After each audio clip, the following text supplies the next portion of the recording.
Yemen is at the crossroads. One path leads to the peaceful resolution of the conflict, and the other leads to the resumption of active hostilities, which will only exacerbate the suffering of the Yemeni people. India has also taken steps to address food security in Yemen by prioritizing wheat exports to the country. I thank Special Envoy Hans Grunberg for his briefing.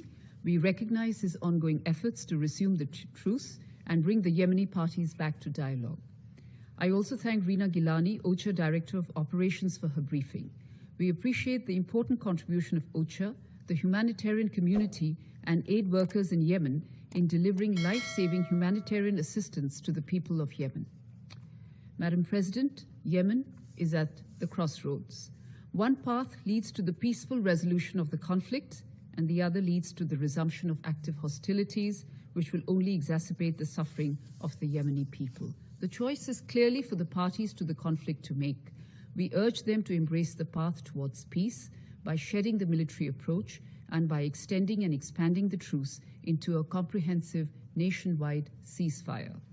The focus should be on cooperative and confidence-building measures to alleviate the lives of the Yemeni people and eventually by starting an inclusive political dialogue to end the conflict. In this regard, we are concerned by the actions of Ansarallah and condemn their attacks on the ports and shipping vessels in Yemen and also their threats to the shipping vessels traveling in and out of Yemen. The use of sophisticated missiles and drones in these attacks raises questions over the implementation of the targeted arms embargo established by this Council. I reiterate India's call for the strict implementation of the arms embargo to effectively eliminate such threats in the future.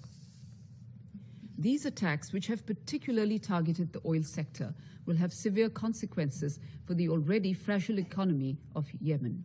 Such actions can also turn the Gulf of Aden and the Red Sea into a potential conflict zone, thereby destabilizing the maritime security of the region.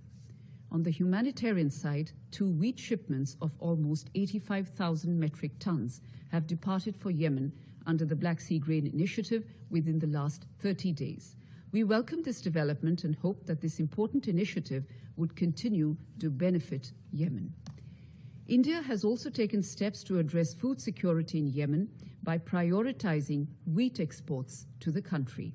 Despite our national regulations on wheat exports, we have continued to export wheat to Yemen to mitigate the adverse impacts of supply changes in the global commodity markets. We remain committed to do so in future as well.